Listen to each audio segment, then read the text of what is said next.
I'm not selling protein powders or blue light glasses, but I am quietly asking for your help. If Calm It Down has been part of your week, pause, reset, a reminder that you are human, there is a way to keep it going. Yes, it's true. Have you heard? It's called Calm It Down Deeper. Daily, weekly affirmations, early access, some gentle meditations, all made by a guy with way too much green tea.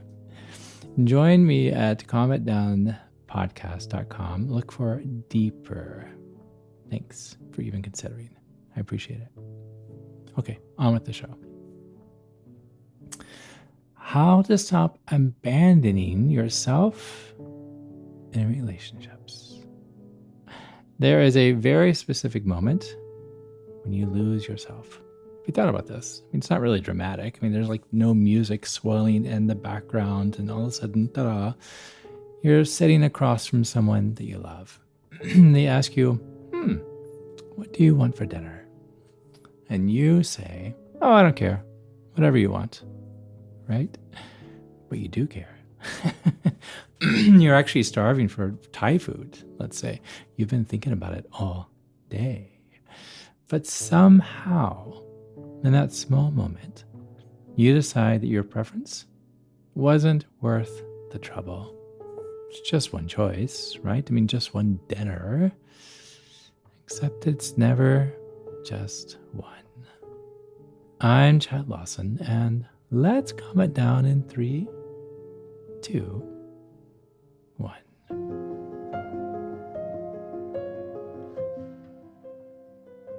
Here's how it actually happens. You say yes to plans when your body is screaming for rest. Or you laugh at a joke that actually hurt your feelings, right? Or you apologize for being upset when you actually had every right to be. You edit your stories mid-sentence because you can feel them getting bored.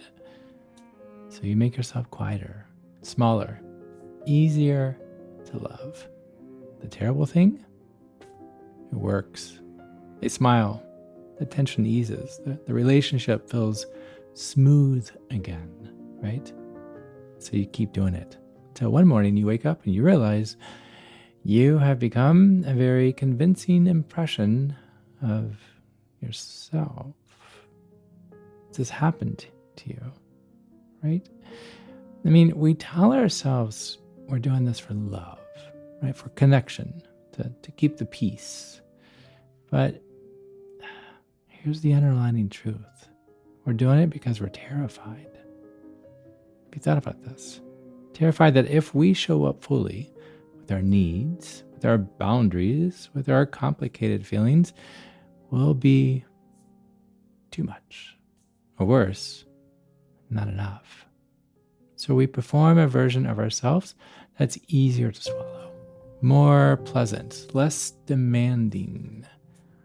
And we call this love. But it isn't love, right? It's negotiation where you're trading yourself away one small compromise at a time. When you abandon yourself in relationships, you don't just lose your voice. You lose your ability to trust yourself. Did you hear that? Because every time you say yes when you mean no, you're teaching yourself a really dangerous lesson. That your feelings aren't reliable. Your needs, they're not valid. That your truth doesn't matter. And over time, you stop being able to tell what you actually want.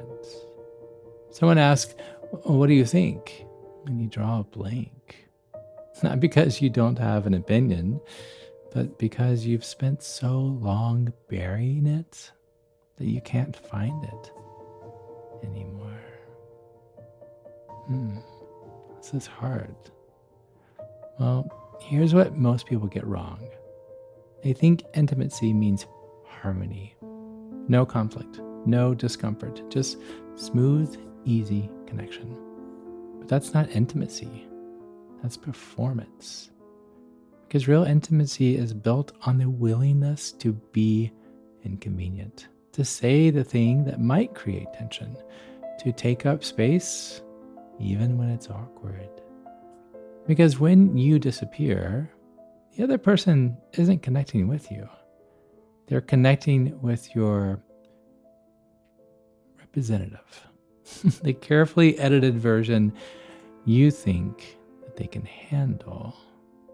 And somewhere deep down, they can feel it, right? The distance, the emptiness.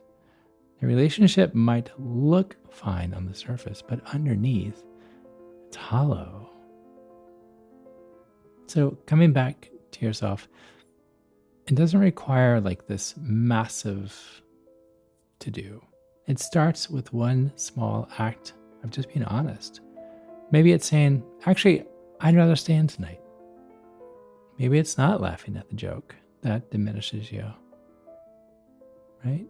Maybe it's letting the silence sit instead of rushing to fill it with reassurance that you don't feel. It feels risky. Your heart's racing, right? Your mind floods with scenarios, rejection and abandonment. It's natural, right? But here is what happens when you try it. Sometimes they get uncomfortable.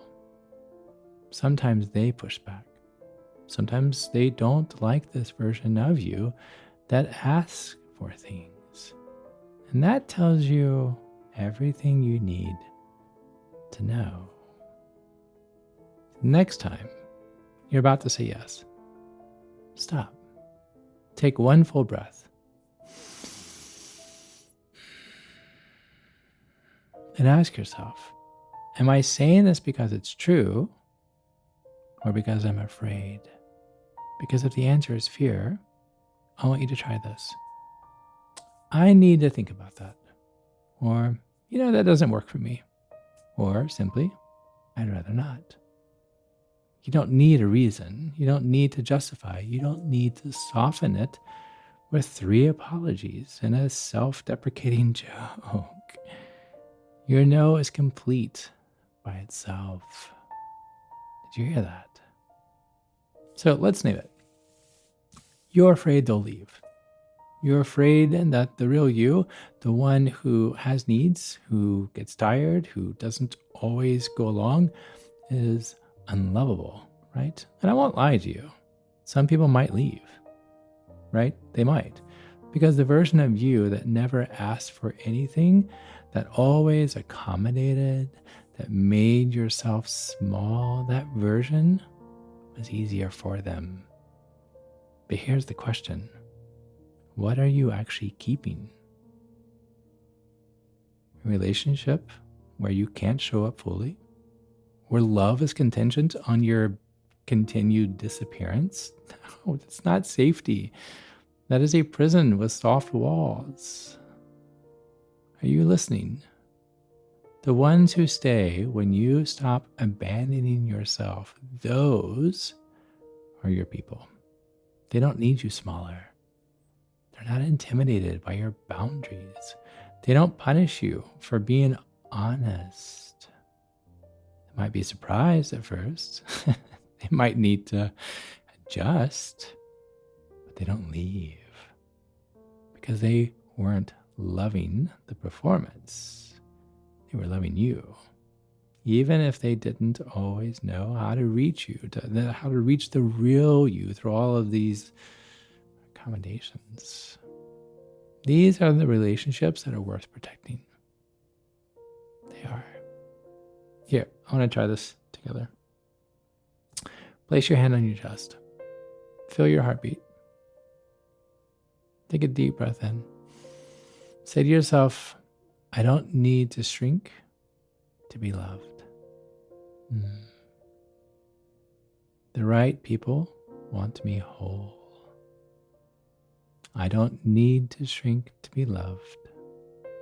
The right people want me whole. Let that settle into your bones.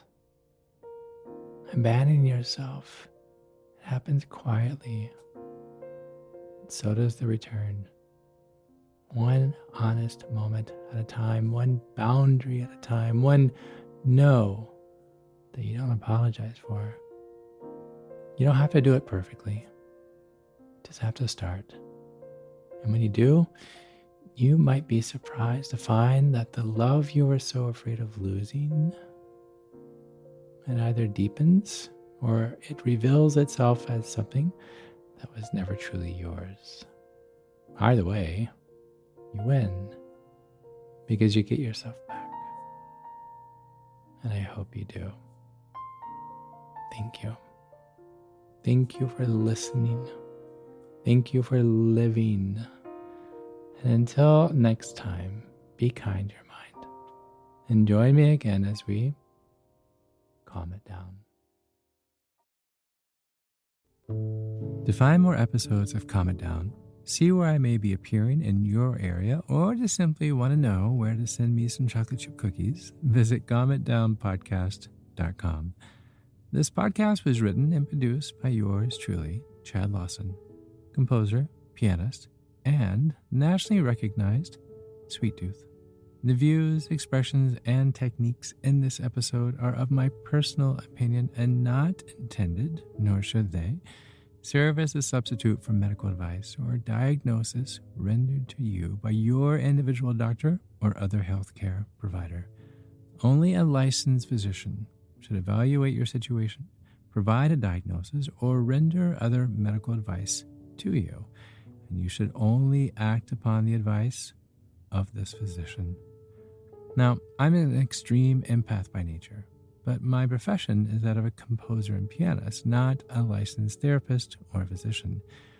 I hear from thousands of listeners how my music has helped them through various stages of emotional needs, and I simply want to offer this in future podcast episodes to aid those needs.